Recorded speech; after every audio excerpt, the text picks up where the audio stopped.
سيدنا وعظمنا وشفيعنا ونبينا محمد بن عبد الله صلى الله عليه وسلم وعلى آله وصحبه وأزواجه وذريته أن الله يعلم ذريته بجنة وينفعنا بأسراره وأنوارهم وعلومهم في الدين والدنيا والآخرة ويجعلنا من المسلمين الذين محبتهم ويتوفنا على هداهم بسنة نبينا أحمد وسلامة لهم الفاتحة.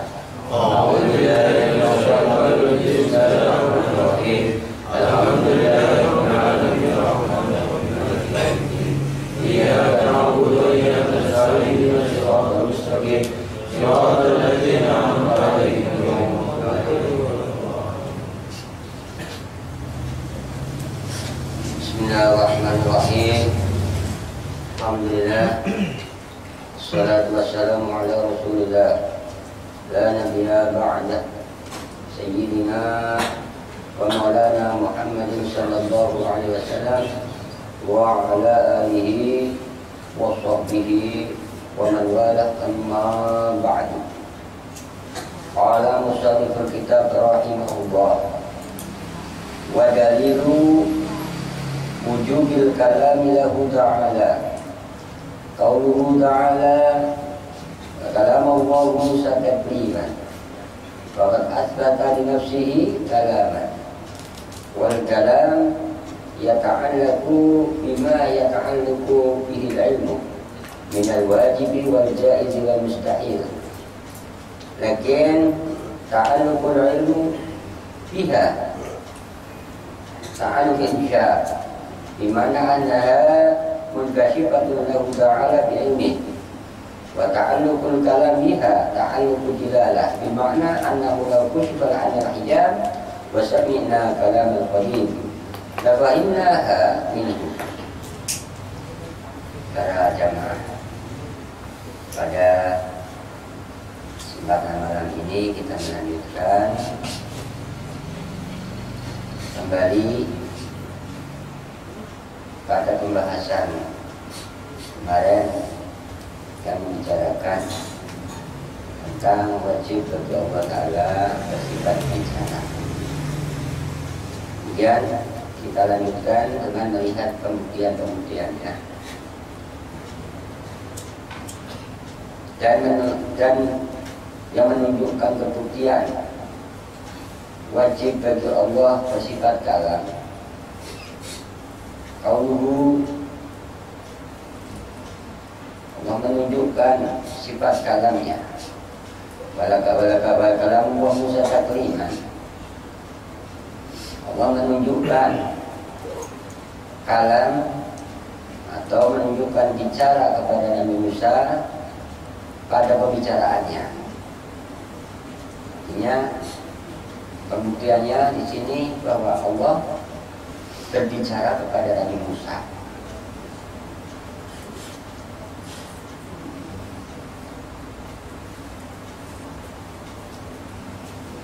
Fakat asbatan nafsihi, maka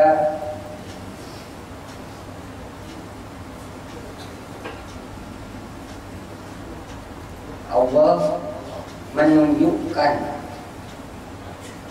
dirinya itu kalam, yang menunjukkan dirinya itu bersifat kalam.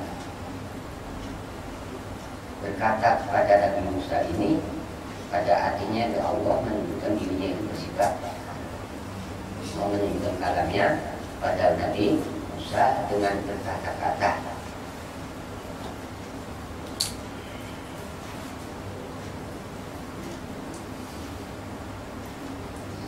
Wal kalamu yata'alluqu biha, dan bicara itu mempunyai kerja. Kerjanya bicara itu adalah menunjukkan sesuatu.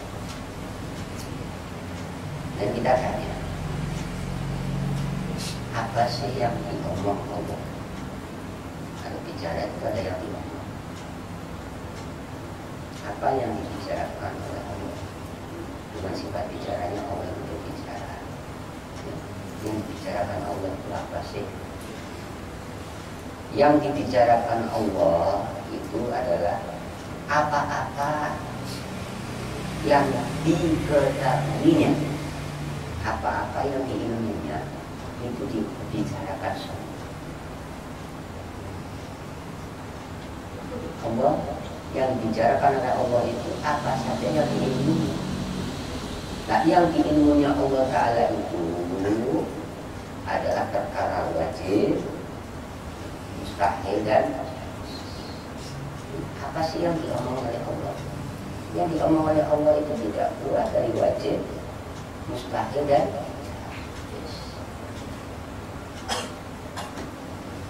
di sini berbeda di dalam ta'alluqnya ilmu dan ta'alluqnya kalam. Kalau kerjanya kalam itu adalah menunjukkan sesuatu yang diilmunya, kalau kerjanya ilmu adalah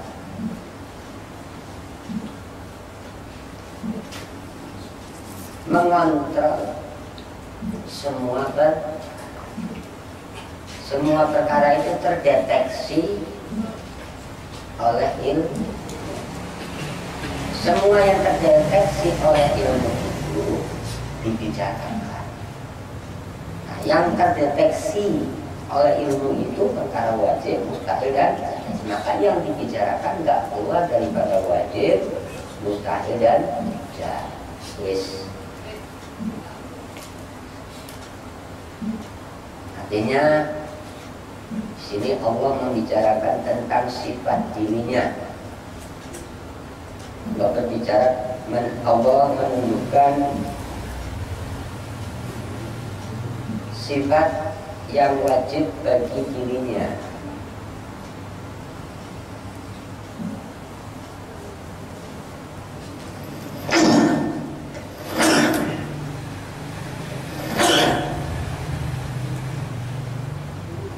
Allah menunjukkan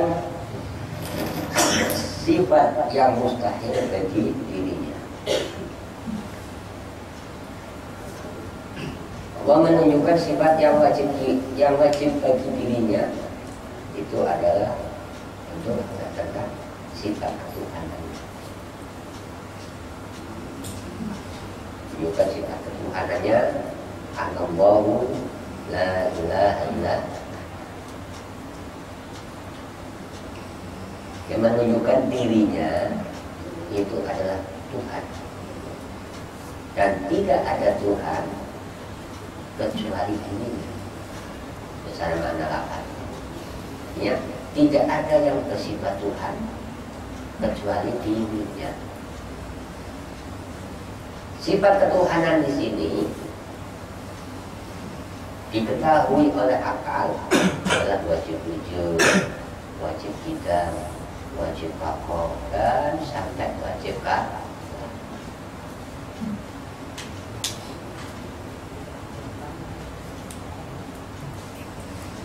Kemudian Allah menunjukkan sifat yang mustahil bagi dirinya.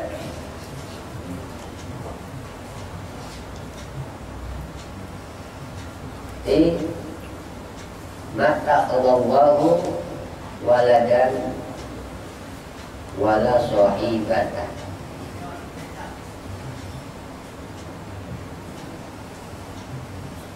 La syarikalah. Ini mustahil bagi dirinya itu berteman. Artinya mustahil bagi dirinya itu beranak.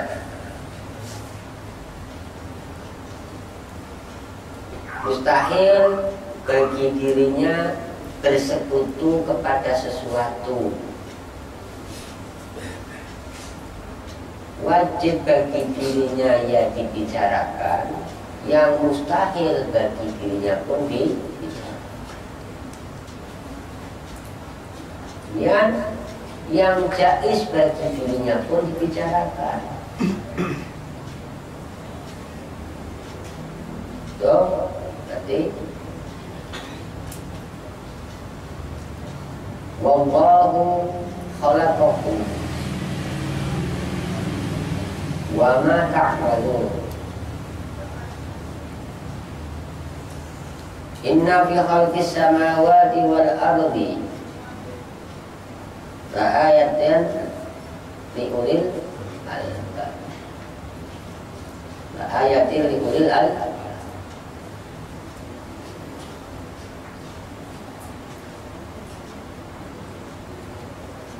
Allah menciptakan wujudnya kalian. Allah menciptakan wujudnya alam semesta, menciptakan siang dan malam. Itu menunjukkan kalam jaiz. Yang jaiz itu dibicarakan seperti dia menciptakan wujudnya alam semesta. Meniadakan wujudnya alam semesta pun boleh. Sini yang jaiz ya dibicarakan, yang wajib dibicarakan, dan yang mustahil dibicarakan. Bisa disimpulkan di sini bahwa apa saja yang di ilmunya itu dibicarakan. Mustahil ada sesuatu yang di ilmunya itu dirahasiakan atau tidak diomongkan. Ini katakan ya, dan rahasia Allah itu rahasia. Kalau yang namanya rahasia itu artinya mengetahui sesuatu nggak diomongkan, itu namanya rahasia. Berarti di sini nanti ada sesuatu yang tidak diomong. Nah kalau tidak diomong ya nggak ngomong.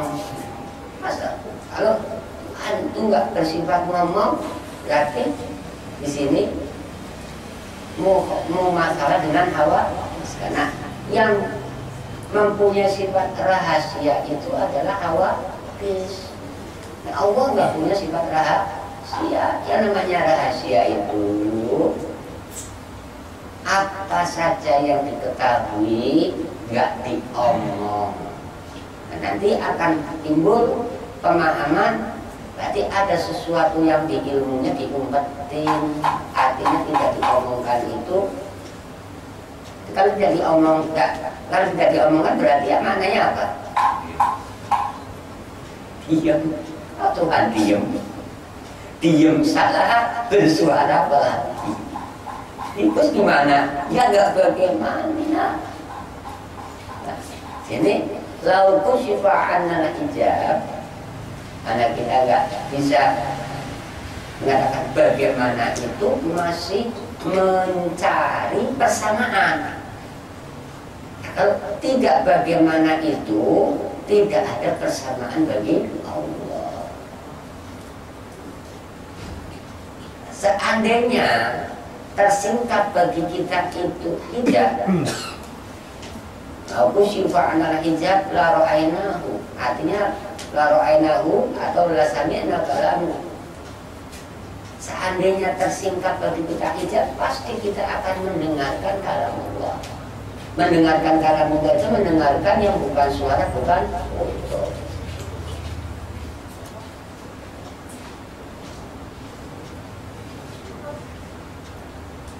Nah sekarang kita tanya, yang menjadi halangan kita nggak mendengarkan kalamnya, yang menjadi halangan kita tidak bisa melihat sifat mewujudnya, itu apa sih? Yang menjadi halangan bagi kita itu tidak bisa melihat itu adalah sifat kemakhlukan kita. Kalau kita bukan makhluk, ya kita gak ada halangannya. Gara-gara kita makhluk semuanya terhalang. Kayak saya melihat kamu itu ada halangannya, nggak melihat juga ada halangannya. Lah yang menghalangi, ya tengah itu halangan namanya. Yang namanya hadap-hadapan, berhadap-hadapan itu ada tengahnya enggak? Itu tengah itu halangan namanya. Kadang ditutupi malah melihat, ada ditutupi nggak melihat.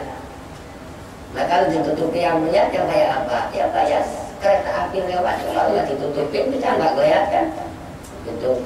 Ditutupin justru malah kelihatan. Kalau dibuka nggak kelihatan. yang menjadi halangan bagi kita itu, kenapa kita enggak, mata kita itu enggak melihat keadaan Tuhan itu ada halangannya. Yang menjadi halangannya apa sih? Katanya begitu. Memang tengahnya, ada tengahnya. Kalau ada tengahnya berarti di sini umpetan begitu. Kalau saya saja melihat kamu itu gara-gara ada halangannya, mesti begitu. Kalau nggak ada halangannya, malah saya nggak melihat kamu, nggak ada tengahnya. Gara-gara ada tengahnya jadi melihat. Kalau nggak ada tengahnya bisa melihat nggak? Wah, melihat dia nggak ada tengahnya bisa nggak? Nah itu karena kita itu melihatnya berarah. Hanya kalau bagaimana cara ngambarinya? Kita melihat Allah nggak pakai mata, nggak pakai telinga, nggak pakai apa-apa lah. Ada gambaran itu ada pada kita. Kayak kita melihat umat di waktu mimpi, gitu. Di waktu mimpi melihat umat. Apa kita melihatnya pakai mata? Mendengarnya pakai telinga? Oh, matanya merem. Ada melihat nggak pakai mata. Nah, kalau kita lihat bagaimana kita ini akan melihat Allah yang tanpa dalil, ya nggak bagaimana cara melihatnya, mungkin dia juga nggak bagaimana. Nanti kalau kita tanya lah bagaimana cara kamu melihat sesuatu di mimpi kamu, oh mata kamu juga merem. Tidak mustahil kita melihat tanpa mata. Gak mustahil kita mendengar tanpa telinga, tapi mendengar, yang melihat tanpa mata, tanpa itu pun ada pada diri kita. Maknanya untuk menjawab kesulitan-kesulitan atau keiskalan orang-orang Mu'tazil. Orang-orang Mu'tazil mengatakan bagaimana kita sangat sulit menerimanya, maksudnya sangat sulit mengimani, percaya apa yang menjadi metode ajaran Ahli Sunnah, bahwa Allah bersifat kalam, bukan tanpa suara dan tanpa tulisan. Bagaimana ada pembicaranya bukan suara dan bukan tulisan, terimanya sulit. Artinya orang Mu'tazilah, orang-orang lain itu orang Kiromiyah namanya, itu dia menganggap bahwa Tuhan itu bicara ya dengan tulisan, Tuhan bicara ya dengan suara. Nanti ada tulisan khotim, ada suara khotim. Bukan mereka menolak sifat kalam, mereka menerima Allah untuk berbicara, nggak ada yang menolak. Tapi berbicaranya Tuhan itu ya dengan suara, berarti sulit untuk menerima mukhalafah lil hawadits. Ya bersuara ya suaranya kodim gitu, suara Tuhan begitulah, mendengarkan suara. Nah, jika mereka membaca, mendengarkan berita Nabi Allah Musa alaihissalam, mendengarkan kalamnya Allah. Kamu ada itu yang namanya mendengarkan itu ya ada suaranya, jadi makin kuat kafirnya begitu. Lah kamu mendengarkan pembicaraan di dalam mimpi ada suaranya enggak? Nah di sini saya mengatakan penggambarannya pun ada pada diri kita. Namanya kalam tambah kalam yang bukan suara, bukan huruf juga ada pada diri kita contohnya. Nah contohnya seperti apa? Omongan hati. Nah, bukan yang dimaksud Allah Ta'ala itu berbicara tanpa suara, tanpa tulisan itu menjadi maknanya kalam hati, bukan. Apalagi yang pakai suara, apalagi yang bersuara dan bertulisan, yang bukan bersuara dan bertulisan juga bukan kalamnya Allah. Sebab gambarannya ada pada diri kita. apapun yang ada pada diri, apapun gambaran yang ada pada diri kita itu bukan sifatnya Allah Ta'ala. Harus jeli itu. Namanya Allah melihat tidak dengan mata, Allah mendengar tidak dengan telinga. Yang melihat pakai mata, apalagi yang melihat dan mendengar pakai telinga, yang mendengar dan melihat pakai mata saja, yang mendengar dan melihat yang tanpa mata saja itu bukan pendengarannya Allah Ta'ala. Terus bagaimana yang nggak bagaimana wujudnya bagaimana itu hasilnya apa? Bingung. Nah kalau bingung kok iman, orang iman itu kalau bingung, ya bingung itu bodoh sih ya. Iman itu harus jelas, nggak boleh bingung, nggak boleh ragu, harus dipelajari. Jadi pada patokan, pada pedoman, ketika kita membicarakan sifat-sifat wujud kepada Allah Ta'ala yang disebut dengan sama, basar, kalam, itu pada pegangannya adalah mukhalafah lil hawadis. Allah Ta'ala berbicara, ia mukhalafah dengan hawadis. Allah Ta'ala mendengar, ia mukhalafah kepada hawadis. Itu kalau kita aslinya sih nggak mendengar, juga nggak melihat aslinya. Kalau kita diomong mendengar dan melihat itu syar'an. Nah, syariatnya dibicarakan bahwa kita ini mendengar, ya, seperti Nabi yang mendengar, seperti Nabi Musa mendengar kalamnya Allah. Berarti Nabi Musa kan ada sifat mendengarnya. Lah sifat mendengar ini syar'i. Lah ada koin, ada batasan hawadis. Nabi bersifat mendengar. Bersifat mendengar pada Nabi itu ya hawadis.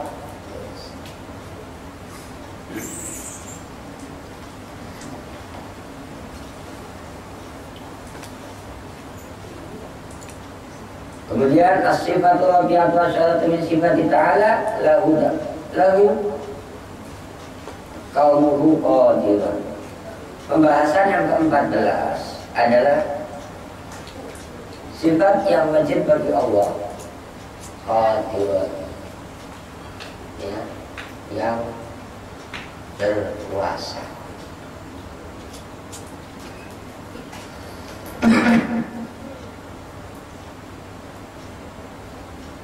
Qadirun muridan aliman hayyan sami'an basiran mutakaliman. Ketujuh sifat ini adalah bagian-bagian daripada sifat makna ya. Pengertian daripada sifat ma'nawiyah itu adalah bukan sifat mawjud dan pula bukan sifat ma'dum. Bukan sifat yang ada pada zat dan bukan pula sifat yang tidak ada pada zat. Ini adalah kelaziman daripada sifat maha. Ini talazumiahnya talazumi akliyah. Kalau kita bicarakan bahwa Allah itu bersifat qadir, muridan, aliman, hayyan, sami'an, basiran, mutakaliman, itu adalah majnun, dibuktikan. Apa buktinya Allah itu yang berkuasa? Apa buktinya Allah itu yang berkehendak? Apa buktinya Allah itu yang hidup, yang mendengar, dan yang melihat, dan yang bicara? Yang bicara, yang berkuasa itu bukan sifatnya, aslinya begitu, bukan sifat maujudnya, tapi datnya. Nah, sifat ma'ani ini jadi dalilnya makna ya. Itu disebut namanya dalil lazim, ya, kepada laziman. Apa buktinya Allah itu qadir? yang berkuasa, buktinya Allah itu bersifat kuasa. Seandainya Allah itu tidak bersifat kuasa, maka Allah itu bukan zat yang kuasa, bukan maknawiyah ikatnya qadir, dibuktikan adanya makdur, bukan. Apa buktinya Allah itu yang menguasai? Buktinya ada yang dikuasai. Nanti lazim jadinya. Kalau apa buktinya Allah itu bersifat yang mendengar? Karena ada yang didengar, namanya begitu. Berarti nanti jadinya sebuah kelak. Itu tidak lazim.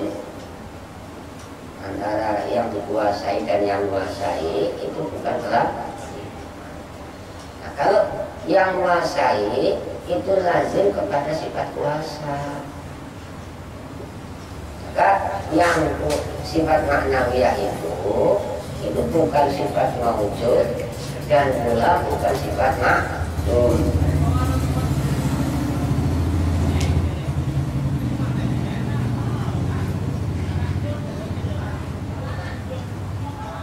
Ini wahya wal qudra. Qadir itu yang kuasa itu bukan kuasa. Yang kuasa itu bukan kuasa. Kalau kuasa itu sifatnya, yang berkuasa itu wujudnya atau zatnya. Itu antara qudrat dan qadir itu adalah talazumiyah, namanya talazum. Tidak boleh dikatakan elat alal makhlul. Ya. Disebut yang berkuasa itu karena itu kan, karena ada sifat kuasa pada dirinya. Nanti si kudrat itu jadi elatnya. Oh, ini namanya elat alal makhlul. Itu kalau ada pada diri kita. Yang disebut itu tembok yang putih, gitu kan ya? Tembok itu yang putih itu temboknya. Kalau putih itu bukan tembok, itu putih warna, kan begitu? Atau putih itu sifatnya. Yang putih itu temboknya. Jadi yang putih dan putih itu dipisahkan. Kenapa disebut yang putih, gitu kan? Karena ada sifat putih pada dirinya si tembok. Kalau temboknya putih, apa putihnya tembok? Mau itu kan? Mestinya putihnya tembok, apa temboknya putih? Nek temboknya putih, nanti tiap tembok pasti putih. Tapi kalau putih dia bukan tembok, tembok pun bukan putih. Si putih punya perkara sendiri, tembok juga punya perkara sendiri. Maka itu perkara itu ada di dalamnya, ada maujud, ada mahdum, ada hal, ada amrun i'tibar. Nah, hal itu ada hal yang disebut dengan nafsiyah, ada hal yang disebut dengan makna ya. Kalau hal yang disebut dengan nafsiyah itu adalah zati, begitu. Tapi kalau hal yang disebut dengan maknawiyah itu adalah itu hal wajibat lillah tu'allu bil ilah, begitu. Jadi, keadaan yang ada padanya dikarenakan oleh sesuatu, begitu, itu namanya amanah ya. Emang kayak tembok yang putih, tembok yang putih itu karena sesuatu, karena putih itu nampak atau ada pada wujudnya atau zatnya si tembok. Berarti tembok ya bukan putih, putih bukan tembok. Nah, kedudukan putih ini adalah sifat maujudnya. Kalau kedudukan temboknya itu adalah yang disifati. Nah, yang disifati ini ya bukan sifat. Putih dan tembok. Tembok itu adalah yang disifati zatnya. Tapi kalau putih itu sifatnya. Dan di situ bila diomong saja bahwa sifat maknanya ini diomong saja, dibuktikan gitu. Tiap-tiap yang bersifat maknawiyah dibuktikan dengan sifat ma'aninya. Tapi kalau kita ngomong tembok saja, ya bukan putih, ya bukan merah, bukan hitam, artinya tidak disifati dengan maujud. Tapi kalau disifati dengan maujud, itu artinya makna ya.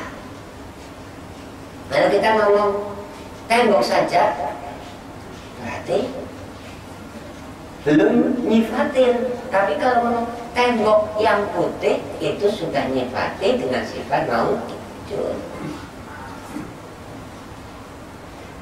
Kalau kita bicara bahwa Allah itu adalah zat,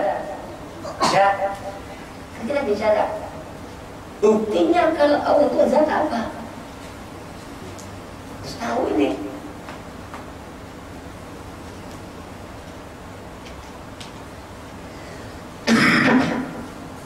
Buktinya, itu kan Allah itu zat.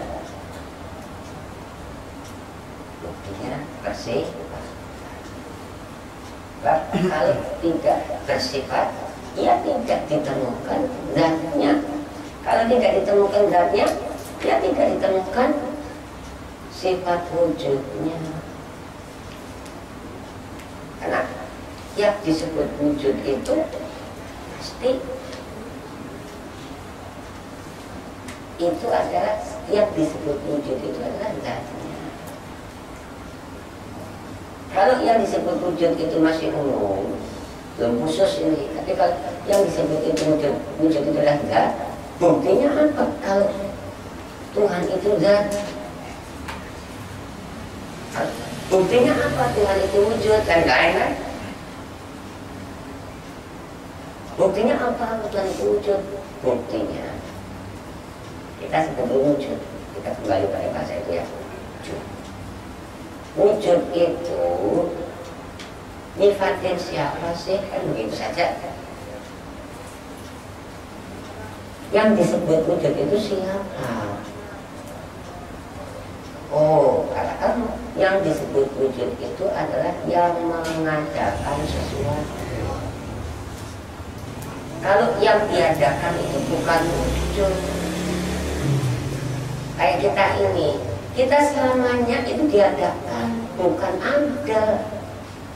Seandainya kita diomong ada, itu pinjaman, aslinya nggak ada, aslinya diadakan. Itu kayak begini, listrik ini selamanya dinyalakan, ya, selama nyala ya dinyalakan, nggak lepas dinyalakan. Itu balik. Nah, wujud, kalau wujud itu belum tentu zat, begitu ya, gitu ya. Wujud itu belum tentu zat. Tapi kalau zat itu pasti wujud, karena wujud itu bisa diomong sifat atau sifat yang ada pada zat. Kita gambarkan ini, kayak tembok dengan putih. Yang mau disebut ada yang mana?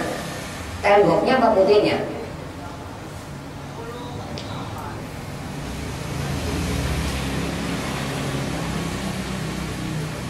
Tembok. Ada putih. Yang disebut ada yang mana nih? Yang boleh temboknya, juga boleh putihnya. Nah, sekarang dipisah. Yang sifat yang mana, yang zat yang mana, kan begitu. Jadi jelas. Apakah yang sifat itu tembok? Apakah yang sifat itu putih? Oh, kalau tembok itu yang disifati, nah gitu kan. Nah kalau putih sifatnya. Berarti putih ini diomong sifat, sifat mawujud, sifat ma'ani. Nah, sifat ma'ani ini selalu menuntut selainnya, gitu. Selalu menuntut selainnya. Apa selainnya sifat ma'ani? Yang dituntut oleh ma'ani itu ma'nawiyah. Ma'nawiyah itu adalah hal sabitat, kondisi yang disifati.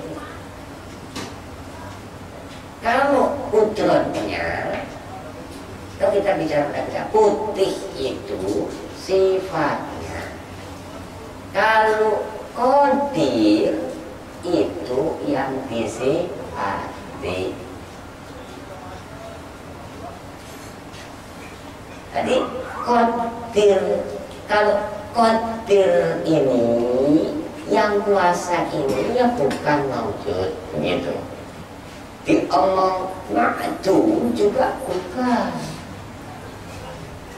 yang tidak ada padanya juga bukan, karena nyatanya ada sih.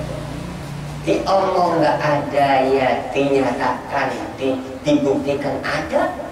Diomong ada, dilihat dari arah persifatannya. Hanya apa buktinya Allah itu zat? Oh, buktinya Allah itu bersifat apa? Bersifat mawujud, bersifat ma'ani. Apa buktinya Allah itu qadir? Apa buktinya Allah itu sami? Apa buktinya Allah murid? Apa buktinya Allah itu kalaman?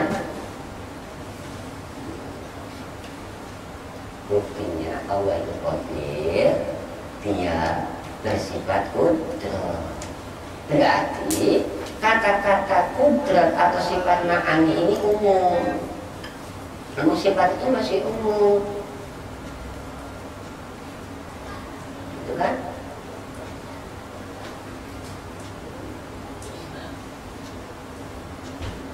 Karena sifat itu nuntut yang disifati. Karena sifat nggak mau berdiri sendiri. Tapi kalau zat itu berdiri sendiri. Hanya wajib bagi Allah itu, dia mungkin nafsi itu tidak berdiri kepada selain. Kita, dia mungkin nafsi ya benar, tapi kita ini didirikan, bukan berdiri. Artinya didirikan ini diciptakan.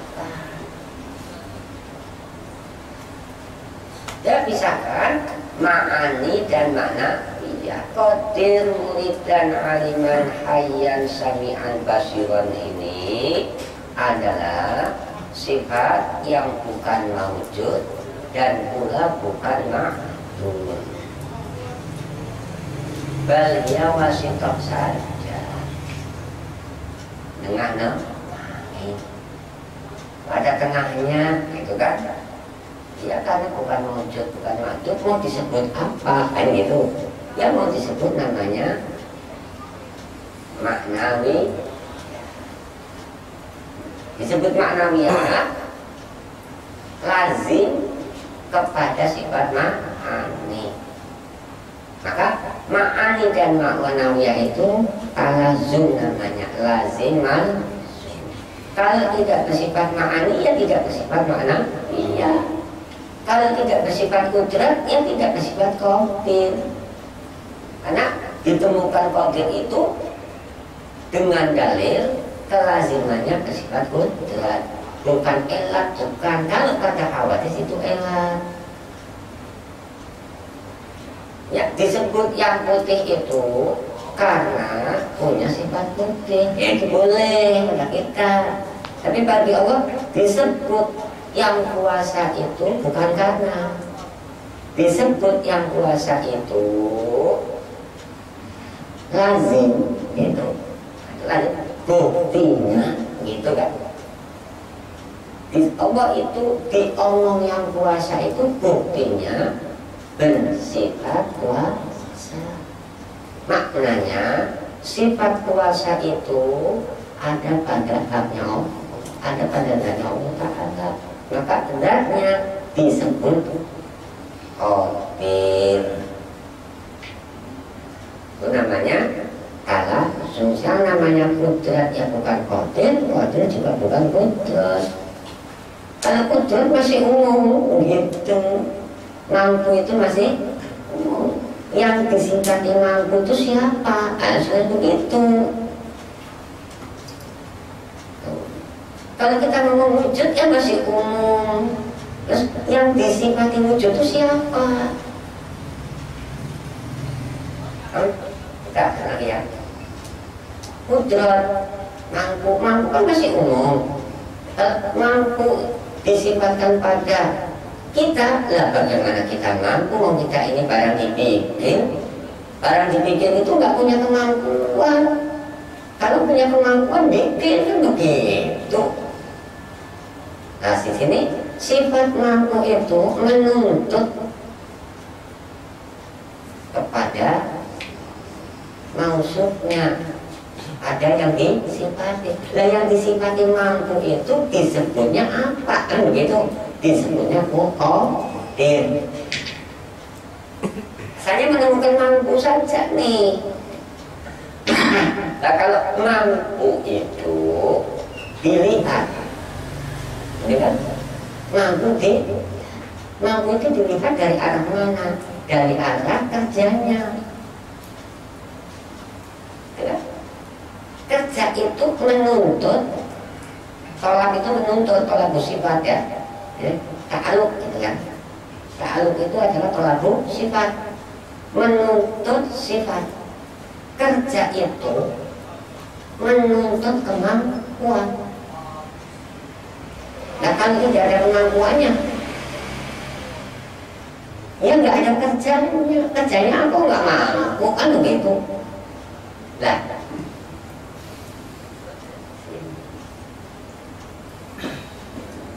ya kita ilmu kita begini saja ya. Karena ada sekelompok pemahaman bahkan sudah menjadi sebuah ajaran yang dengan sebutan Mu'tazilah.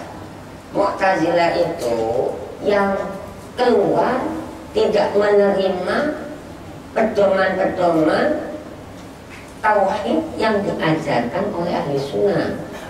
Ahli sunnah mengatakan bahwa Allah bersifat ma'ani.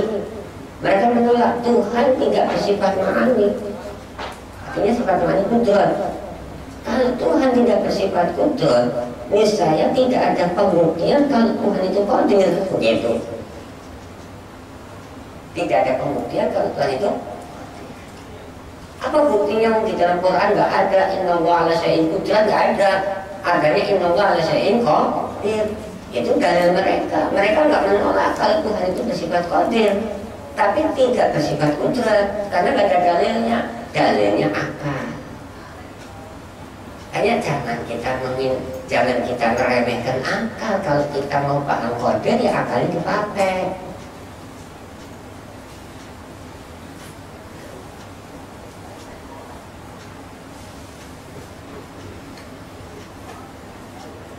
Kalau kita ngomong kita ini butuh kepada Tuhan. Kita kembali lagi ya. Nah, kalau kita meminta butuh kepada Tuhan, kita butuh apanya? Kan gitu kan?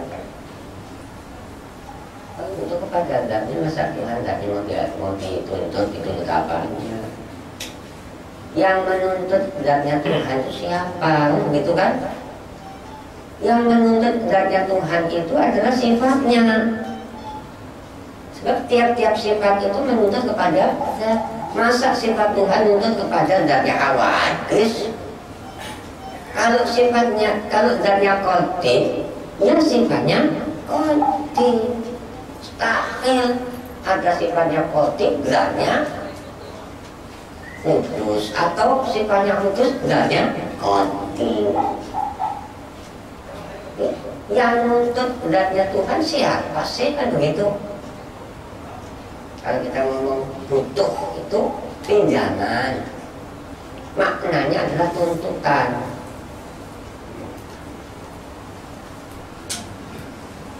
Yang menuntut zat ketuhanan siapa? Ya sifat ketuhanan. Yang menuntut zatnya makhluk siapa? Ya sifatnya makhluk. Karena takrif definisi sifat itu apa-apa yang menuntut selainnya, itu masih umum namanya.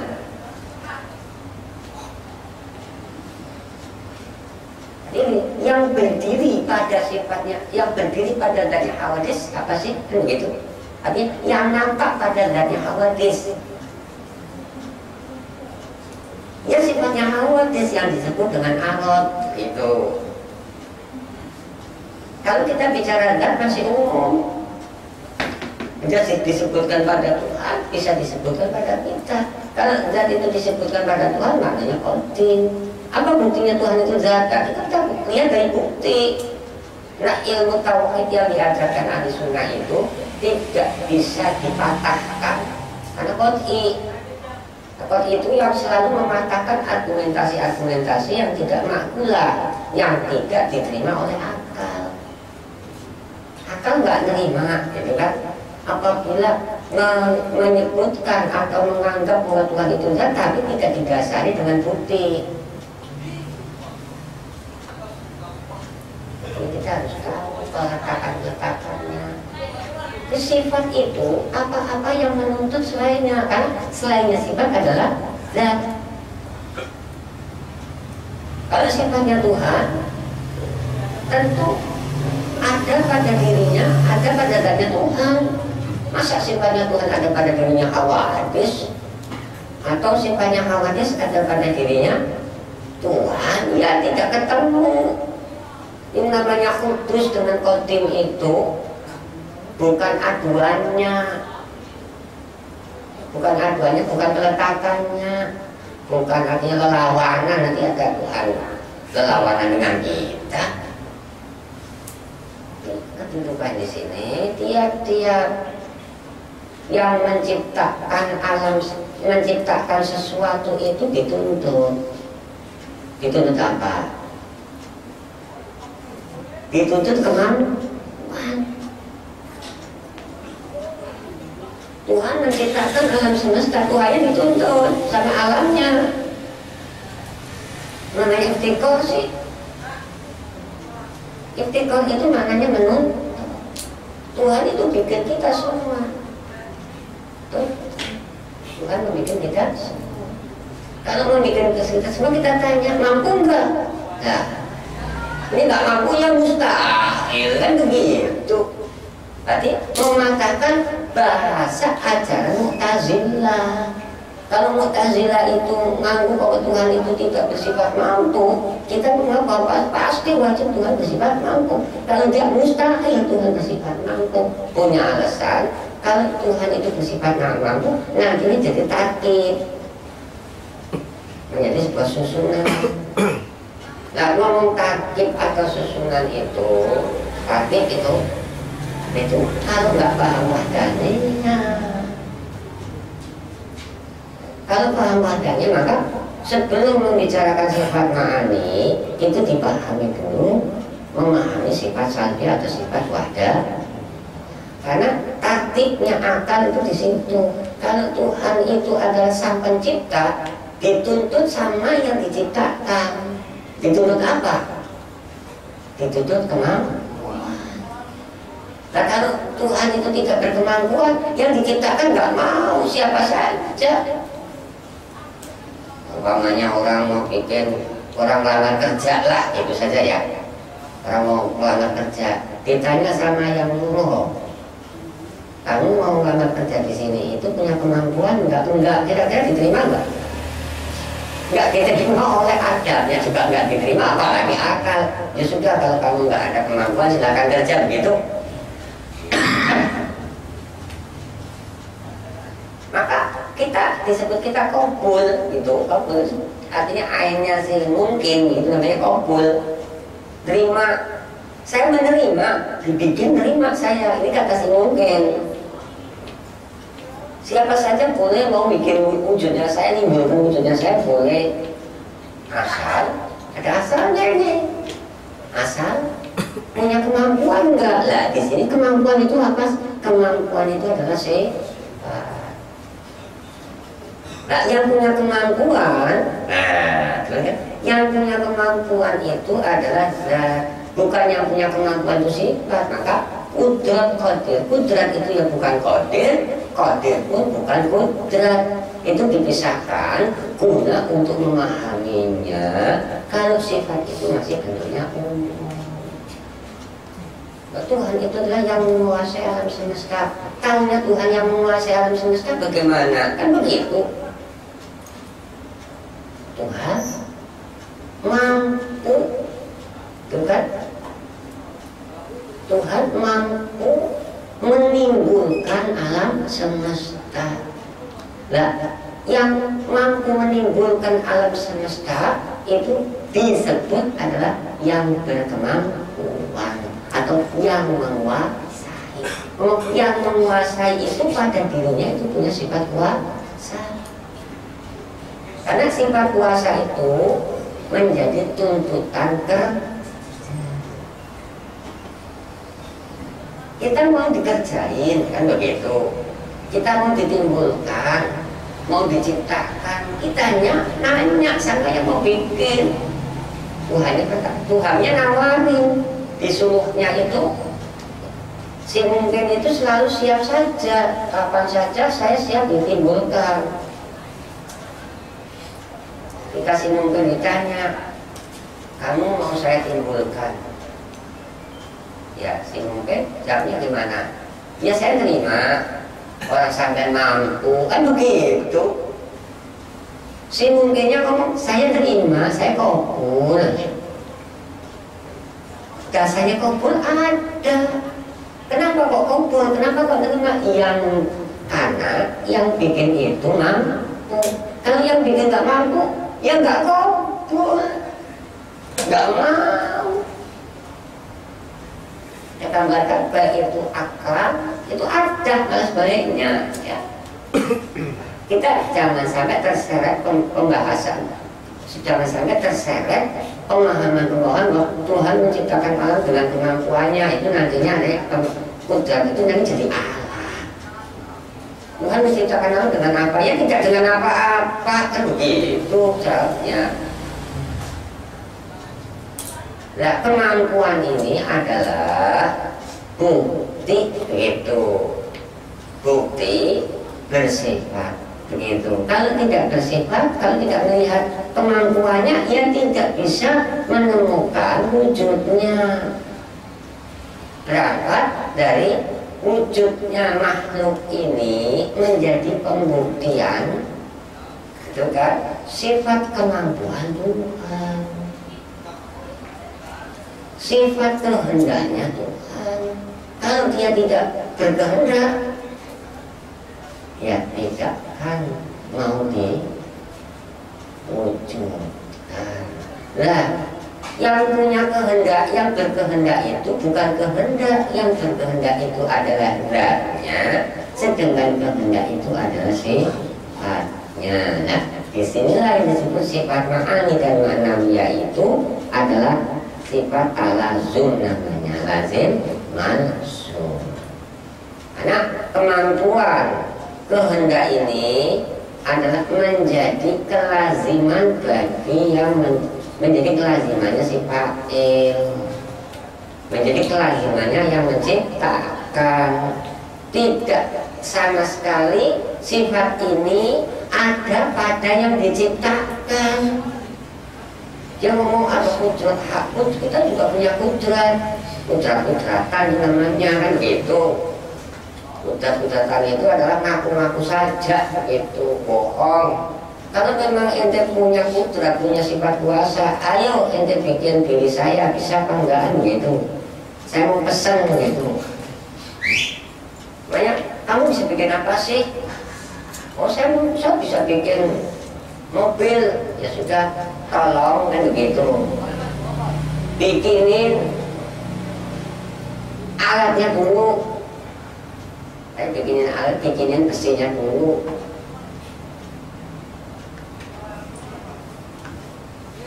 Mobil itu ada bahannya kan, bahannya mobil apa? Besi, suruh bikin besi sanggup nggak? Apa sih namanya kuasa itu? Kudrat itu adalah sifatnya fa'il, sifatnya yang mengandalkan. Lah kalau yang diadakan jangan ngaku-ngaku punya kudrat. Kalau kita ngomong kita juga punya kerja, itu kan melihat dari syariat. Boleh kalau kita punya kerja, tapi maknanya adalah pasar ikhtiar. Disebut pekerjaan usaha, bukan pekerjaan kudrat. Bukan fi'il kudrat, tapi fi'il kasbi. Dan fi'il kasbi itu, pekerjaan usaha itu dijadikan. Kita dijadikan usaha, kita dijadikan memilih salah satu apa yang ada. Itu namanya kasbi wal ikhtiyar. Kalau jawab orang kamu kasab ikhtiar begitu. Bukan artinya di sini mampu, jangan kita menduakan kudrat. Ini kadang-kadang apa? Dibandingkan kemampuan Tuhan itu melebihi dari kemampuan kita lah, tambah edan gitu. Bukan tambah benar tapi tambah edan.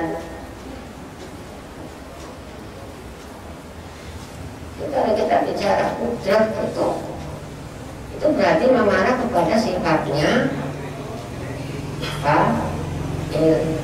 Nah, fa'ilnya itu disebut qadir, murid, alim, hayyan, sami'an, nah, basiron, mutakabiman. Itu sifat maknawiyah terlaziman dengan sifat ma'ani. Ini sampailah kita kepada pembahasan 20 sifat yang wajib bagi Allah. Nah, 7 sifat yang wajib bagi Allah itu adalah memasukkan sifat ma'ani. Begitupun pula sifat maknawiyah pun harus kita ketahui ada 7 pembahasan. Bukan 7 sifat, itu sih bahasa sepinjaman, tapi ada 7 pembahasan. Nah, yang dibahas apa? Yang dibahas adalah persifatan. Yang persifatan itu sifatnya apa? Kan begitu. Nah, sini kalau sifatnya kudrat berarti yang bersifat kudrat itu disebutnya persifatan. Allah Ta'ala bersifatan kudrat, Allah Ta'ala bersifatan qadir. Itu ngomong sudah bebas, namanya udah tahu. Kalau belum tahu asal ngomong saja, ya jangan diharap, ya bisa tahu isinya. Kalau nggak dibongkar, ingin tahu isinya ya dipelajari, bukan dihafalkan saja. Kalau sudah tahu isinya ya dihafalin, jangan sampai lupa. Itu dikaji terus hingga sampai kapan? Sampai mati. Modal utama itu untuk tidaklah kita menjadi orang yang kekal di azabnya Allah Ta'ala. Kalau kita ini selama di dalam kekafiran itu, selamanya kita ada di dalam laknatnya Allah Ta'ala. Kalau kita masuk di dalam kolam laknatnya Allah Ta'ala, nggak terbatas. Tapi kalau kita di neraka ada batasnya. Tapi kalau laknat nggak ada batasnya. Laknat itu ditujukan kepada orang-orang kafir. Tapi kalau neraka itu ditujukan kepada orang yang maksiat. Maka maksud nerakanya orang kafir itu khulud tidak terbatas, itu kekal dan tidak terbatas. Kalau nerakanya orang mukmin itu terbatas. Terbatas ya kayak orang nyalain minyak, kalau nunggu minyaknya habis lah, kalau minyaknya habis ya nanti apinya mati, kan begitu. apinya nggak habis-habis, yang nggak habis-habis itu apinya nggak pakai minyak, itu nggak habis-habis itu. Jadi kalau api neraka itu, kalau nerakanya orang mukmin ada habisnya bagaimana? Kalau terasa minyaknya udah habis, sehingga kita jangan takut api, api itu dibutuhkan oleh kita. Nah kalau kita nggak butuh api, kita nggak ngerokok. Kalau ngerokok cari api kan gitu, ada neraka dicari. Dimana di sini itu adab itu bukan apinya yang mengadab, bukan. Namanya siksaan itu nggak usah pakai api, udah sakit. Aku dipikirkan namanya siksaan itu kan ada pada dirinya masing-masing, bukan di neraka. Itu dikumpulkan tempatnya orang sakit kan begitu. Orang yang masuk neraka itu belum tentu sakit. Orang masuk ke rumah sakit aja belum tentu sakit. Dokternya apa sakit? Dia masuk rumah sakit. Ya boleh aja. Artinya sekedar untuk bahasa umum nggak apa-apa. Umat masuk rumah sakit, sakit apa kan begitu kan? Oh sakit diare. Kan tidak nyala kapan sembuhnya, nggak ada yang bisa jawab kan? Makanya ada orang ini, dia sakit kapan sembuhnya kan begitu. Tapi kalau sakitnya orang yang tidak ada sembuh, nggak kapan ditanya sembuhnya kapan. Tapi kalau sakit yang ada kesembuhannya, kayak orang gila, sakit gila, itu kapan sembuhnya? Itu ya dipinggirin saja di sana biar aman, nggak ngamuk orang, nggak jadi nggak ganggu orang lewat lah. Orang belajar ilmu tauhid ini gangguannya sangat besar sekali.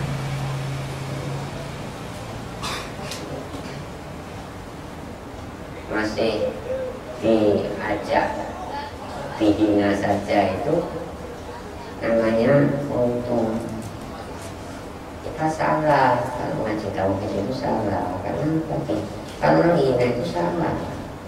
Kenapa kok dia ngaji ilmu ketauhidan? Sekalian itu dianggap salah anak orang yang tidak perlu ngaji tauhid. Kan nggak urusan, itu butuhnya sendiri. Nggak ngaji, ya itu salahnya sendiri. Ya, apa yang dijadikan oleh Allah itu menjadi gambaran hikmah bagi kita.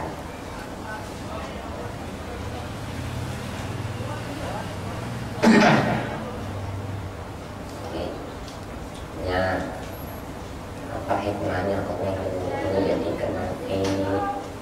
Untungnya apa buat kita? Bukan untungnya apa buat Allah, kan nggak ada untungnya buat Allah ya. Kalau Allah menjadikan Nabi itu untungnya buat kita, jadi kita tahu mana jalan yang benar. Artinya yang membawa atau yang mengajarkan jalan yang benar itu dia mesti sifatnya benar.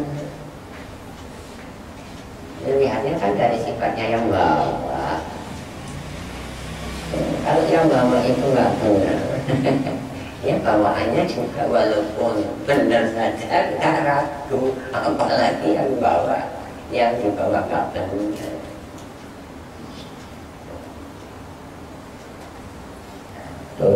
Sampai kepada sifat makna ya. Jadi sifat maknawiyah ini ada 7 ya, karena kelaziman daripada sifat makna juga 7. Itu pembahasan gitu ya. Kemudian kita mengarah kepada sifat-sifat wa minal khamsina isrun amdad al-isrun wahya. Dan di sini kita akan membahas sifat perkara-perkara yang mustahil bagi Allah. Dari sebagian yang 50, sebagian daripada sifat yang wajib bagi Allah, sifat yang mustahil bagi Allah ada 50 pedoman. Itu yang dibahas adalah di sini yang sudah kita bahas adalah 20 sifat yang wajib. Kemudian dari 20 sifat yang wajib ini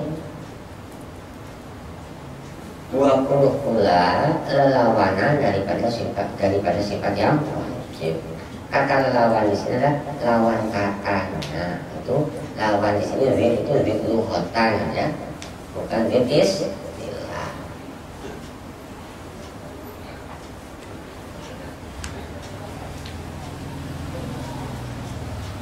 Ya, lawan kata, lawan. Kalau sifatnya Tuhan ada lawannya, bukan Tuhan punya musuh. Lawan musuh kan bukan, itu lawan kata, bukan lawan istilah. Dari 250 pedoman ini, 20 sifat yang wajib bagi Allah, pun 20 lelawannya sifat yang mustahil bagi Allah. Nah, kita kembalikan sifat yang mustahil bagi Allah itu, pengertian daripada mustahil itu mala yutasawwaru bil aqli wujuduhu. Di perkara-perkara yang tidak diakui atau tidak dibenarkan oleh akal adanya. Jadi yang diakui oleh akal apa dia? Di sini pertama, sifat yang mustahil bagi Allah itu adalah ada, tiada.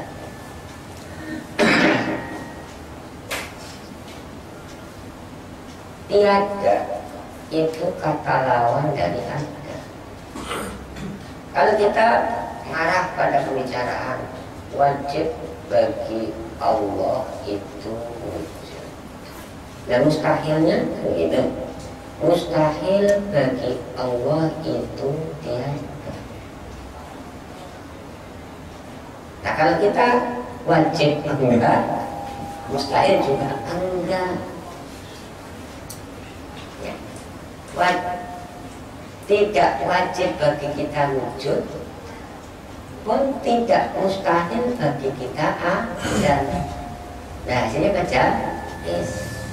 Nah, bagi Allah, kalau kita wajib bagi Allah itu wujud, mustahil bagi Allah ada. Tapi kalau mau wujud saja, nggak menetapkan hukumnya, Allah itu ada. Itu ngomong Allah itu nggak ada, sama. Ngomong mustahil ada, mustahil tiada, itu sama dengan wajib wujud. Diomong dari arah sebelahnya. Nah, kita ngomong ini, Umar itu hidup. Berarti sebaliknya, lawan katanya kan bisa ya. Lawan katanya Umar itu bagaimana? Umar itu nggak mati.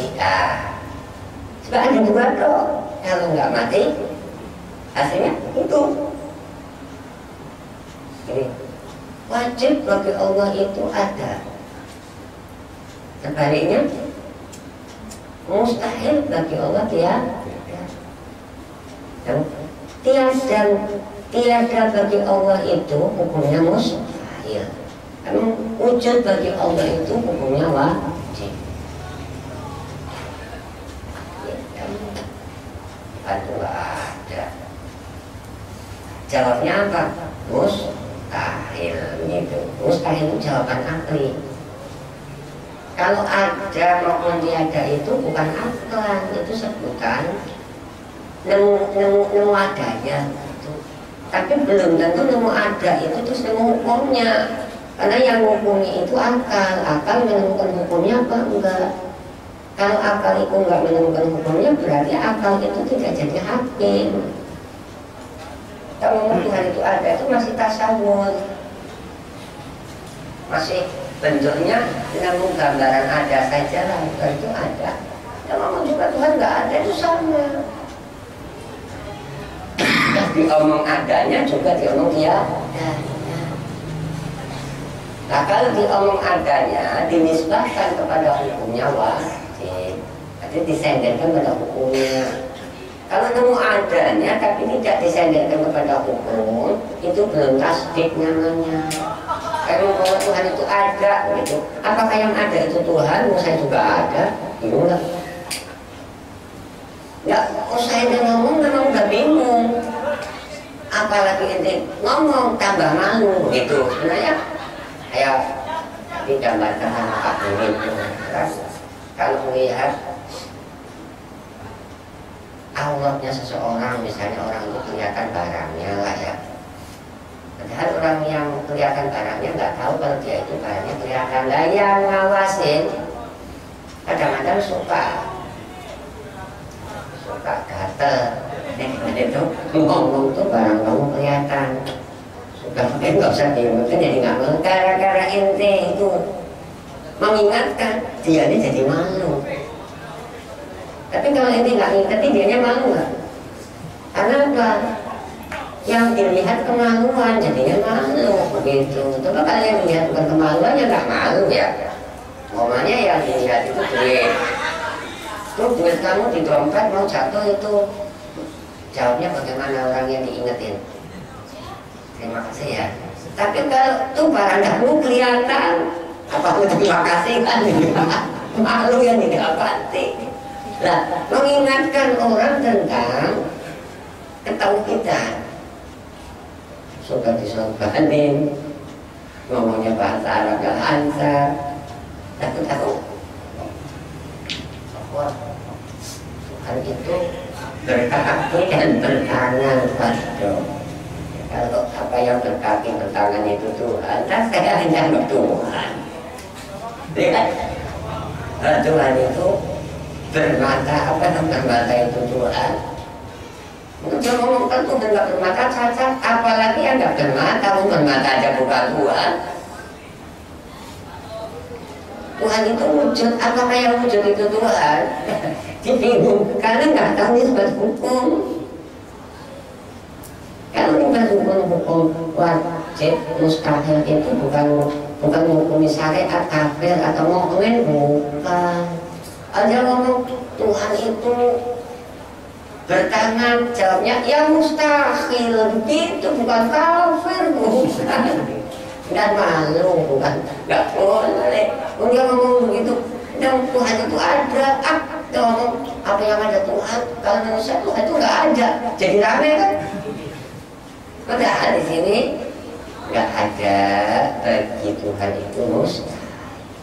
Jadi adanya yang diomong, tidak adanya juga diomong. Kalau wajibnya diomong, selain yang wajib itu mustahil. Wajib dan mustahil itu bersebelahan, namanya akrob. Akrob itu artinya bersebelah. Sebelahnya wajib apa? Ya mustahil begitu. Sebelahnya wujud apa? Ya adam. Artinya lawan katanya gitu. Wahya al-adam, yaitu adam. Dan adam itu adalah zikir wujud, kata lawan daripada wujud. Wasaniyat, dan yang kedua adalah kudus. Mustahil bagi Tuhan itu baru. Baru adalah zikir qidar, kata lawannya tidak. Wasari satu, dan yang ketiga mustahil bagi Allah itu al-fana, kata lawan daripada bakok. Wajib bakok itu mustahil fana, wajib tidak mustahil hudus, wajib wujud mustahil adam. Terus terusnya warabi'atu, dan yang keempat mustahil bagi Allah masalah. Tapi bagi Allah itu sesat. Wajib bagi Allah itu mukhalafah. Kata lawan daripada mukhalafah. Maka bisa digambarkan fayastahilu alaihi ta'ala. Nah, ini bukan mengkafirkan, bukan. Karena ini mau bicara tentang hukum akal. Tidak diterima oleh akal adanya, itu namanya musuh. Fayastahilu alaihi ta'ala. Maka Dengan begitu hasilnya mustahil bagi Allah ayyuma salal hawadith. Mustahil bagi Allah bila sesama dengan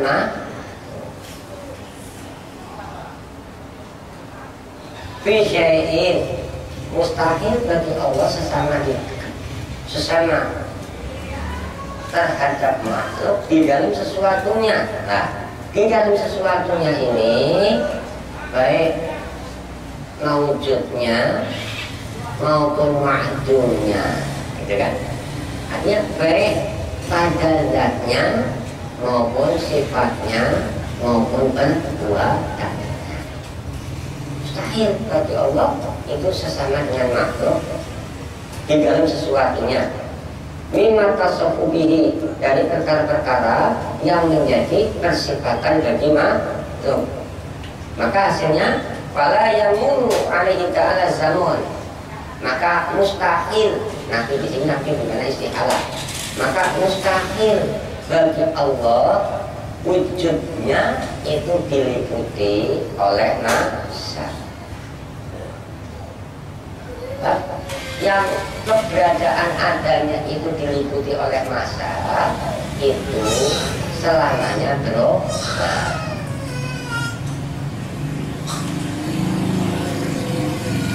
Bahkan keberadaan adanya diliputi oleh masa.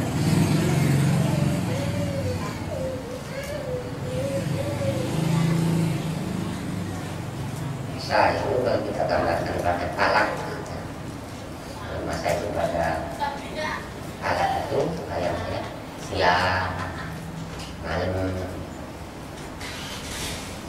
karena Tuhan berada di malam hari dan Tuhan berada di siang hari. Sesuatu yang berada di dalam masa itu adalah sesama makhluk. Sesuatu yang diliputi oleh masa itu pasti ditemukan barunya. Namanya Tuhan di waktu malam hari, begitu kan? Di mana ada waktu malam itu ada dunia di malam hari. Nah, di mana itu kan? Oh, di langit-langit bumi. Ada Tuhan malam hari, terus ada Tuhan siang hari, ada Tuhan siang dan malam. Ini gitu ini kan. Ada Tuhan siang dan malam, dan sama dengan kayak apa siang dan malam itu. Ya tukang jaga lah ya. Ya kayak ini kan satpam. Satpam siang hari dan satpam malam. Ya, kan. Tuhan di malam hari. Nah, kalau Tuhan di malam hari, siang harinya ini ada Tuhan siang, ada Tuhan malam, ada Tuhan kegelapan lah. Akhirnya jadi kayak paham sana barat-barat itu orang Tuhan kegelapan. Tuhan petang, ada Tuhan kegelapan, ada Tuhan kesiangan, begitu. Itu hanya kesiangan ini. Dan Tuhan bergadang kalah. Tuhan nggak tidur, nggak tidur, nggak ngantuk, menolak sendiri, mencarong itu. Tapi Tuhan nggak tidur, nggak ngantuk. Ikan nggak tidur, ngantuk. Ada ikan ngantuk. Siang malam bukan bangun, nggak dia aja. Kuat ya, dia ikan siang malam dan malam kena ngantuk nggak? Tapi Tuhan itu nggak. Lah sinatun wala, nah juga ngantuk kan tidak tidur. Kalau menerong gitu. Namanya melek sih. Kalau tidak ngantuk itu ya namanya melek. Artinya apa? Menerong. Ya ada hikmahnya lah. Ada hikmahnya tahu jadi orang goblok, bin bodoh namanya. Kalau goblok bin kiai mending, bapaknya kiai tahu tapi dia nggak mau belajar dari kiai. Karena dia bapaknya jadi dia melarat, masa wah jadi kiai jadi ustaz. Pak, saya daripada disebut di pondokin lebih baik saya minggat. Pak, minggat benar, dia minggat dari ajaran bapaknya, maksudnya sekolah bapaknya. Allah, memang dasarnya didukung juga sama bapaknya. Enggak, kalau kamu sekolah sekalian dah. Kayaknya apa? Dapat di sekolahan ilmu dapat ilmu apa? Sekolah Tuhan, Tuhan siang, Tuhan malam itu kan.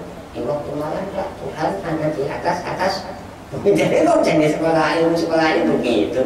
Sekolahnya di sana, di Saudi gitu. Oh nggak usah sekolah cara orang nggak bawa ilmu tauhid masuk ke Saudi mesti jadi Wahabi. Mau jadi kebanggaan. Ini sekolahnya di Arab ini. Kita diharap dapat apa? Memang di sini nggak ada ilmu agama. Kemana-mana keluyuran sampai ke Kairo kemana. Terus yang didapati apa?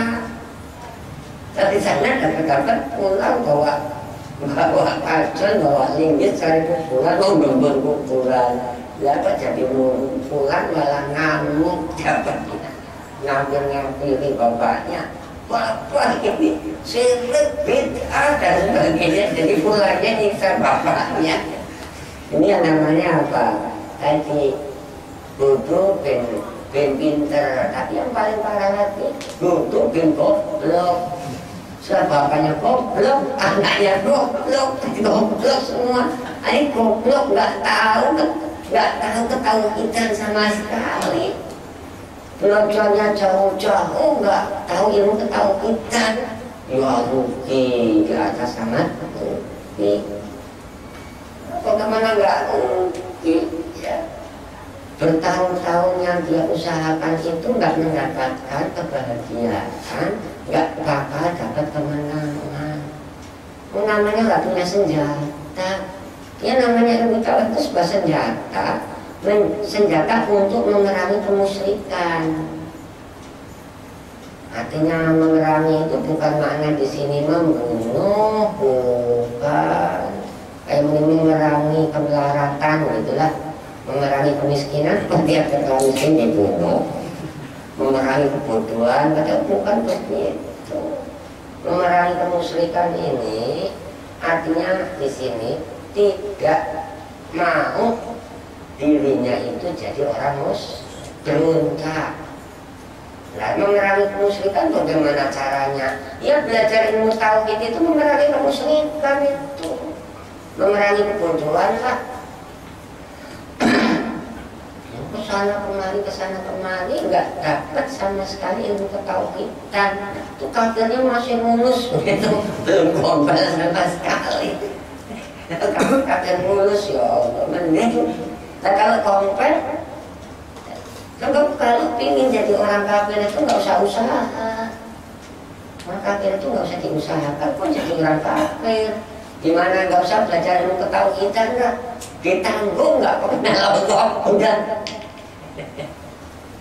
Orang nggak belajar ilmu ketauhidan, ditanggung nggak bakal kenal Allah Ta'ala. Belajar ilmu ketauhidan bacanya terjemahan Quran.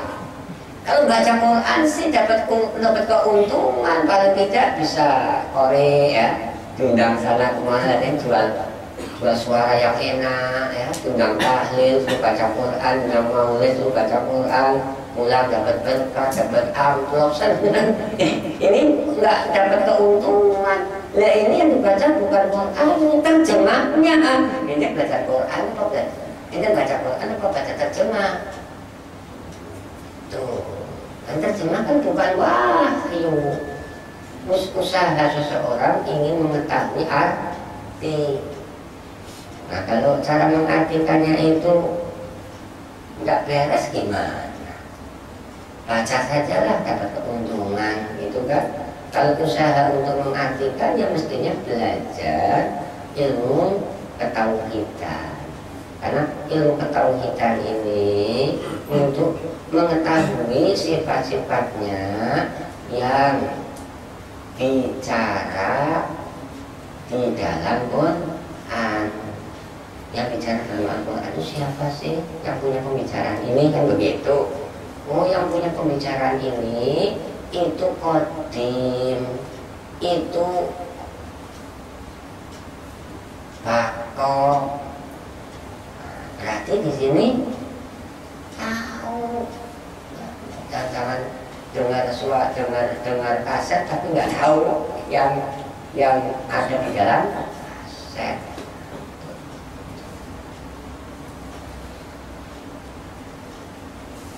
Makanya itu kalamnya Tuhan itu, Al-Quran ini kalamnya Tuhan itu tulisan gitu. Tuhan itu kalamnya dengan tulisan, kalam itu kan dengan suara. Kalau begitu berarti Tuhan bisa difoto dan direkam gitu. Karena mau ngerekam Tuhan bicara begitu, bagaimana sih? Jangan ngomong. Al-Quran ini kotim begitu. Nanti ada Tuhan direkam, ada Tuhan difoto begitu. Jadi Al-Quran ini kalam kotim. Maksudnya kalamnya Allah Ta'ala. Tapi bukan Qurannya kotim, bukan. Qurannya tulisan. Nah, yang bicara ini, itu kan, dan bicaranya, terus yang ditulis begitu, dan yang disuarakan. Itu saya pernah ketemu pertama sama kiai saya. Waktu saya ditanya, kamu belajar di mana? Saya ngomong apa adanya, belajar di Allah. Kayak kamu belajar di, ya ini tafsir Quran. Coba baca apa yang kamu bisa. Ya, saya bisa Bismillahirrahmanirrahim. Itu omongan siapa? Itu omongan Allah Ta'ala. Allah Ta'ala ngomong kayak ente. Untuk omongan ente itu gimana omongan Allah Ta'ala? Bingung saya kok. Lah ngomongnya yang ngomong ente kok kan saya ngomong Bismillahirrahmanirrahim itu jadi Allah Ta'ala. Kalau ketika ngomong Bismillahirrahmanirrahim maka intinya jadi Allah. Itu yang ngomong Bismillahirrahmanirrahim siapa? Ya Allah Ta'ala lah. Yang saya dengar itu ngomongan ente. Omongan itu keluarkan dari cangkemnya ente, dari mulutnya ente. Kok omongan Allah Ta'ala keluar dari mulut kamu? Yang keluar dari mulut kamu itu omongannya Allah Ta'ala, apa omongannya kamu? Ya omongannya, saya bingung kan ya? Ya, kok ngomong apa juga saya? Kadang-kadang apa? Oh ayat, ya ayuhan nas. Intinya manusia bukan, oh enggak manusia. Oh Tuhan, ini adalah kalamnya Allah Ta'ala. Lalu keluar dari cocok kamu. Itu keluar dari cocok kamu kok kalammu Allah. Ini jadi, ya Allah. Ini gimana beresnya? Ya itulah karena nggak belajar ilmu tauhid kan, nggak bisa memisahkan kalam kotim dengan kalam tulisan. Kalau kalam kotim ya bukan suara, bukan huruf yang mukhalafah terhadap awatis. Dong itu suara kok kalammu, kalam kotim.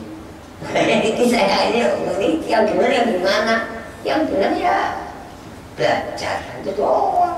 Yang belajar benar belajar. Yang benar kok nggak belajar bagaimana? Belajar benar itu. Belajar benar itu belajar tasdik itu, belajar dalil. Namanya benar itu omongan yang cocok dengan dalil itu benar namanya. Oh nggak cocok dengan dalil kok ngomong benar. Bismillahirrahmanirrahim. Iyyaka na'budu wa iyyaka nasta'in. Hanya kepadamu saya menyembah. Yang mau siapa? Allah. Ini menyembah siapa? Nasta'in. Yang kepadamu saya mohon bertaubat. Itu yang ngomong siapa? Ini kamu Allah. Ya Allah ngomong itu minta pertolongan sama siapa? Ini bingung lagi. Ini jadinya saya kok bingung. Supaya nggak bingung jangan diterjemahin gitu. Nanti nggak bingung gara-gara diterjemahin jadi bingung. Kalau diterjemahin kelihatan bingungnya. Kalau nggak diterjemahin bingung nggak? Enggak, pas dengan hukum bacaannya saja. Oh ini dibaca ibhar, ini bicara idgham, ini namanya tajwid untuk alat membaca Al-Quran. Beres gitu.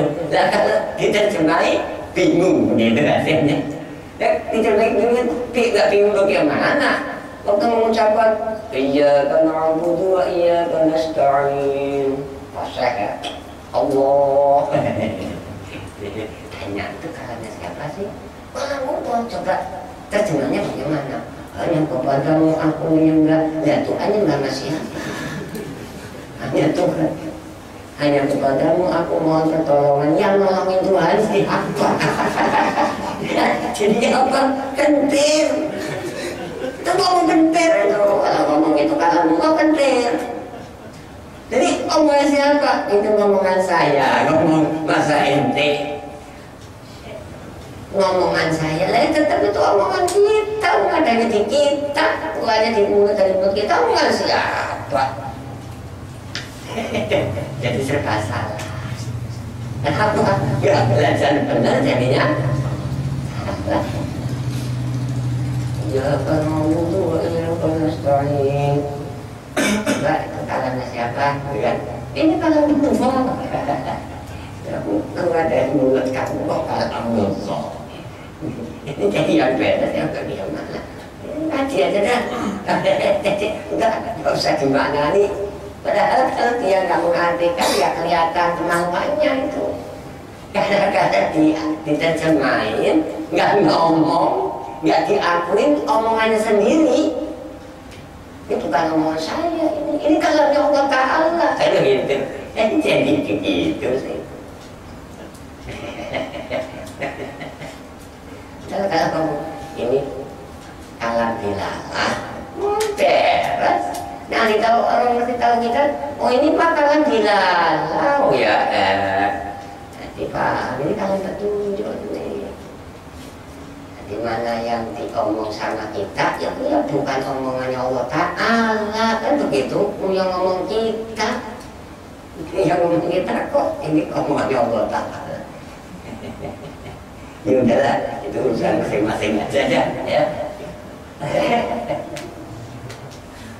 Ayyuhal hadis bisya'in mustahil. Allah Ta'ala yang mustahil bagi Allah itu sesama dengan hawadis di dalam sesuatunya dari perkara-perkara yang menjadi persifatannya hawadis. Maka mustahil bagi Allah keberadaan adanya maupun sifatnya itu yang mulu alaihi zaman, artinya disertai diliputi oleh zaman. Banyak tanya, kapan Allah bikin alam? Ya nggak ada kapannya, begitu kita mau bikin saja ya. Allah Ta'ala bikin alam kapan?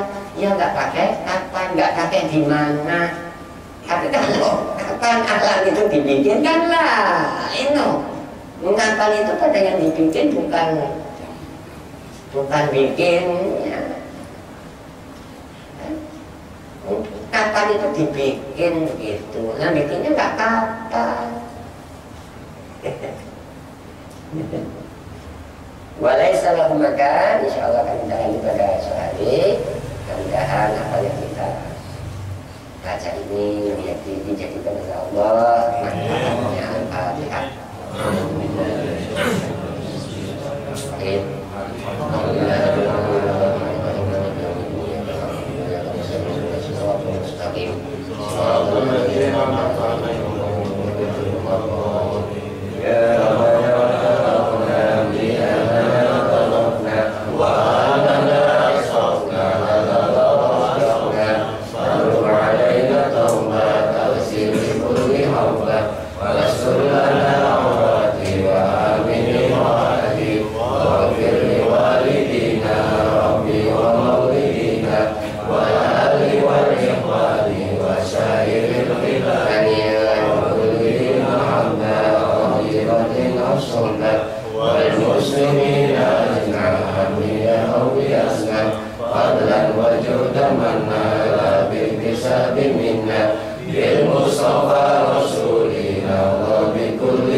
Wa alihi wa sahbihi ala